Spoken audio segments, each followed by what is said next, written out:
Welcome to Easy UPSC. Today we will explore significant battles fought across the ages, from ancient, medieval, to modern times. Take notes to help you remember them easily. So, let's get started. Battles fought in ancient India. Battle of Vaini. Fought around 130 CE. Between Chola king Karikala and Pandya and Chera kings. The Cholas won the battle. The Battle of Hydaspes. Fought in 326 BC between Alexander and Porus, was won by Alexander. It's worth noting that Alexander was so impressed by Porus's valor that he allowed him to keep his kingdom. The Battle of Koppam, which took place around 1054 CE, was fought between Chalukya king Someshwara I and Chola kings Rajadhiraja Chola and Rajendra Chola II. The battle was won by the Chola king.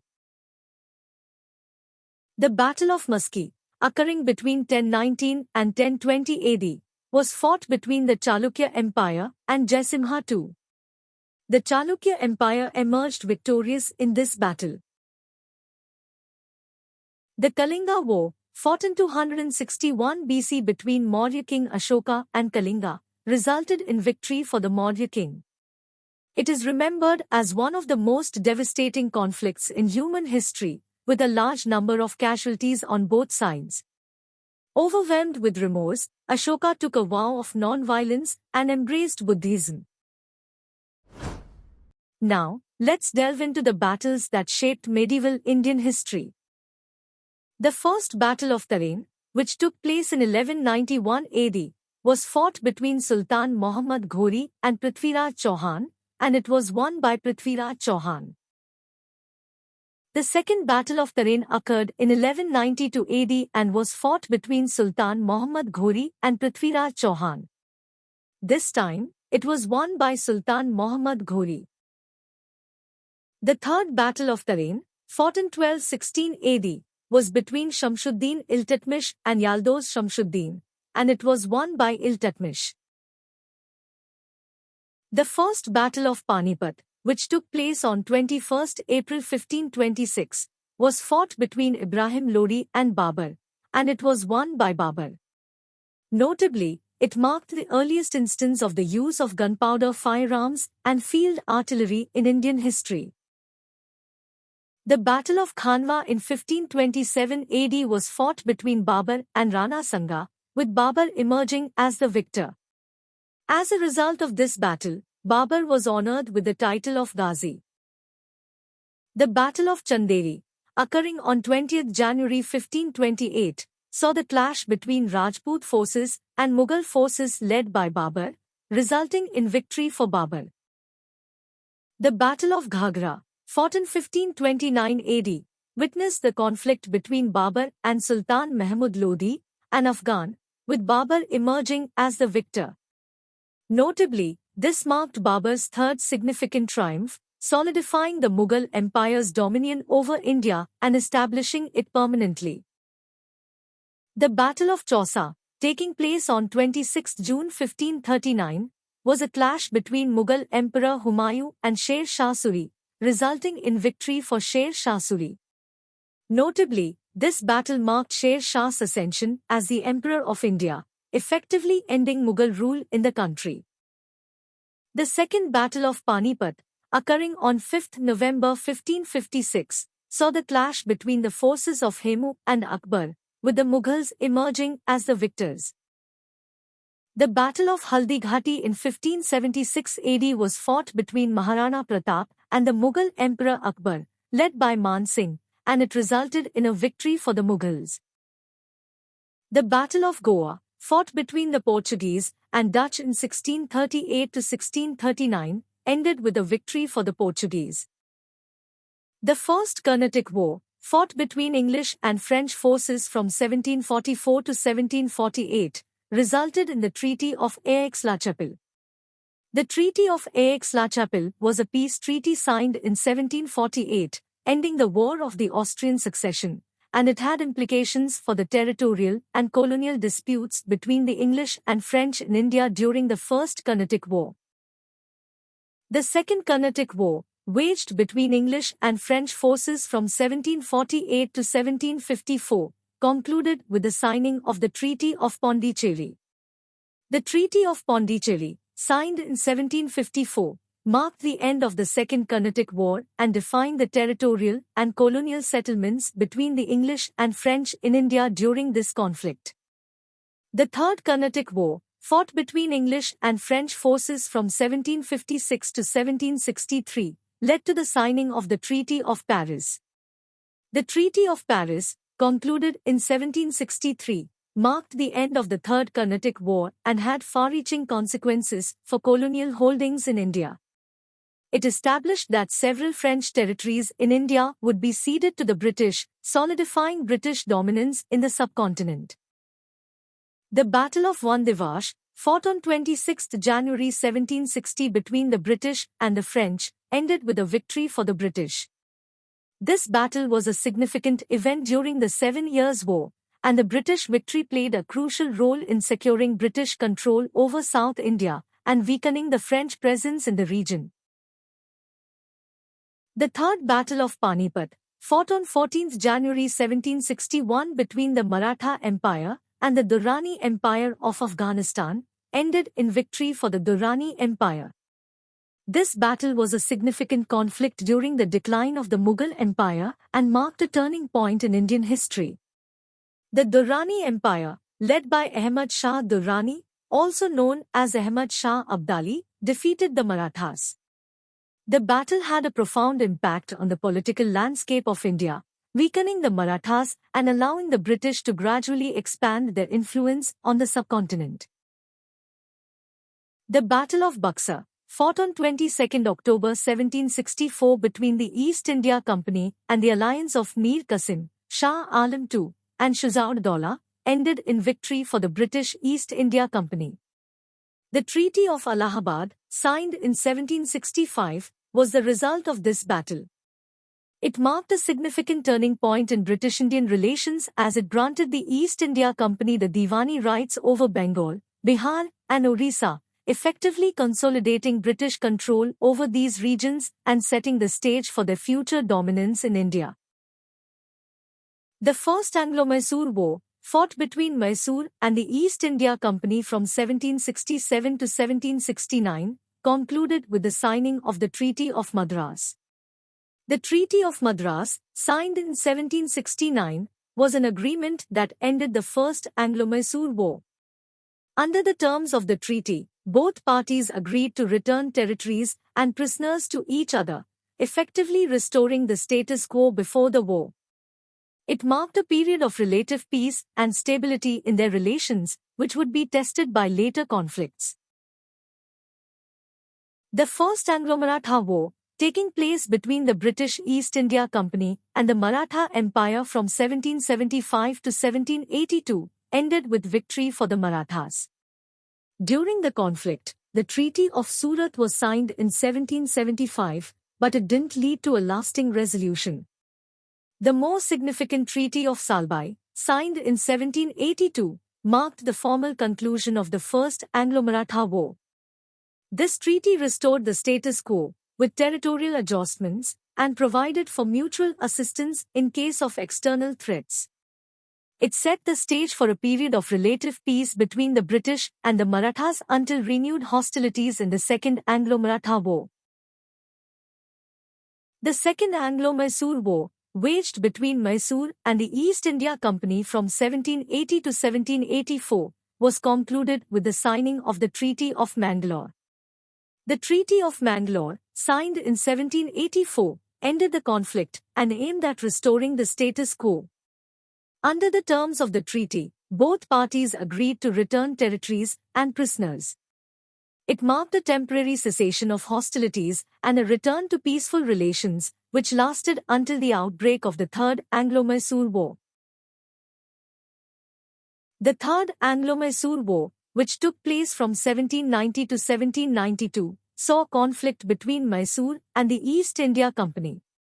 It ended with the signing of the Treaty of Srirangapatnam. The Treaty of Srirangapatnam, signed in 1792, marked the conclusion of the Third Anglo-Mysore War.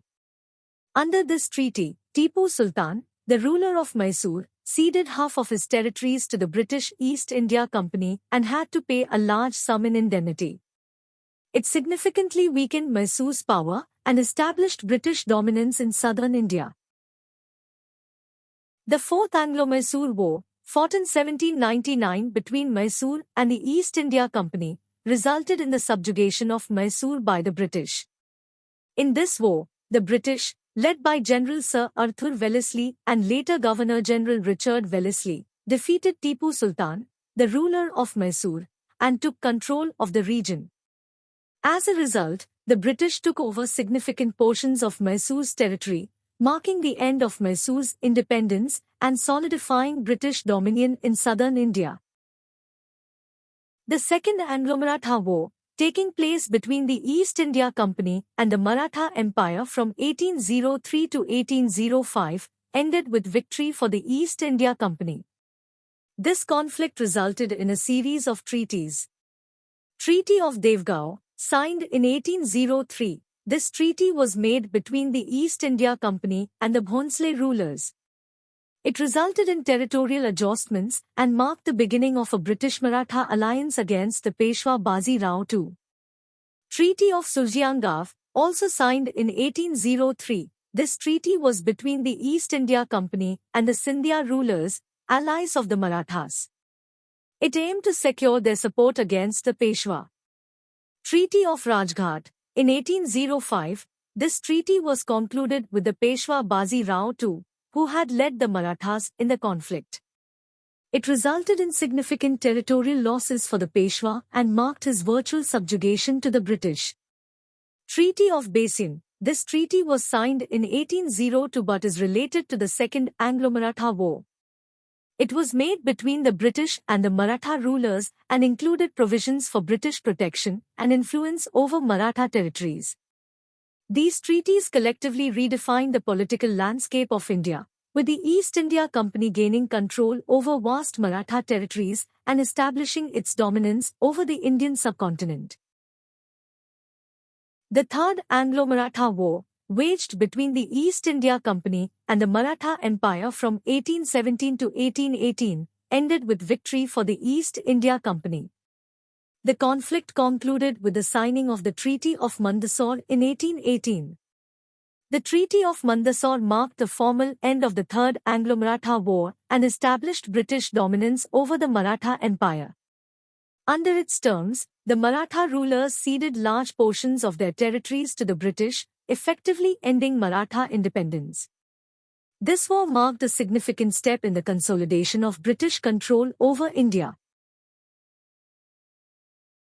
The First Anglo-Sikh War, fought between the Sikh Empire and the British East India Company from 1845 to 1846, resulted in victory for the British East India Company. The Treaty of Bhairawal, signed as a result of this conflict, marked the conclusion of the war. Under the terms of the treaty, the Sikh Empire was forced to cede several territories to the British, further extending British influence in the region. The Second Anglo-Sikh War, which took place from 1848 to 1849, was fought between the Sikh Empire and the British East India Company, and it concluded with a victory for the British East India Company. The First Anglo-Afghan War, fought between the British East India Company and the Afghans from 1838 to 1842, was won by the Afghans. Remarkably, during this war, a tripartite treaty was signed between Ranjit Singh, Shah Shuja, and Lord Auckland. This treaty aimed to restore Shah Shuja to the throne of Afghanistan with the assistance of the British and Ranjit Singh's forces. However, the treaty's execution faced significant challenges, and the war ultimately ended in defeat for the British. Now, following the significant events of the 1857 revolt, we transition to the era of modern Indian history and delve into battles fought during this period. The Second Anglo-Afghan War, waged between the British East India Company and the Afghans from 1878 to 1880, concluded with a victory for the British East India Company. Following this conflict, two treaties were signed, the Treaty of Peshawar and the Treaty of Gandamak. These treaties aim to establish British influence in Afghanistan and ensure a compliant Afghan ruler, but the situation remained complex and eventually led to the outbreak of the Third Anglo-Afghan War.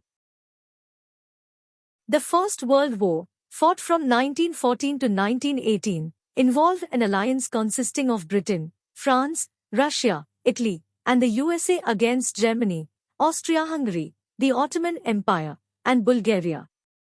The alliance emerged victorious in this conflict, which led to several important treaties to restructure the post-war world.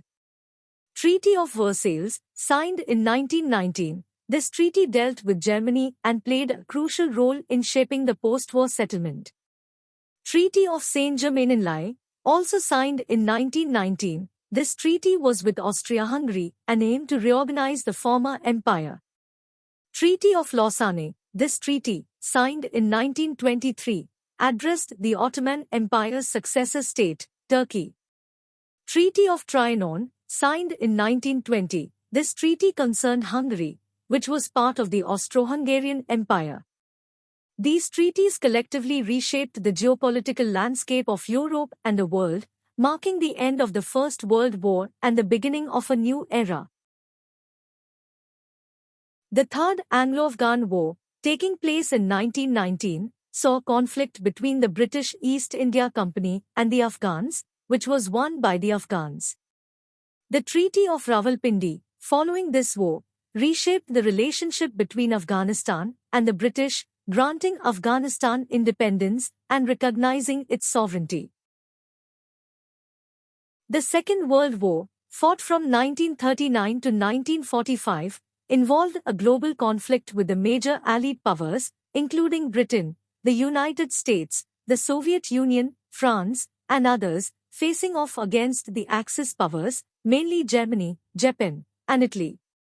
The war ended with the victory of the Allied powers. Now, we've journeyed through historical battles, spanning from ancient times to the pre-independence modern history of India. I hope you've taken note of these significant dates and events. Thank you for watching, and please subscribe for more engaging content.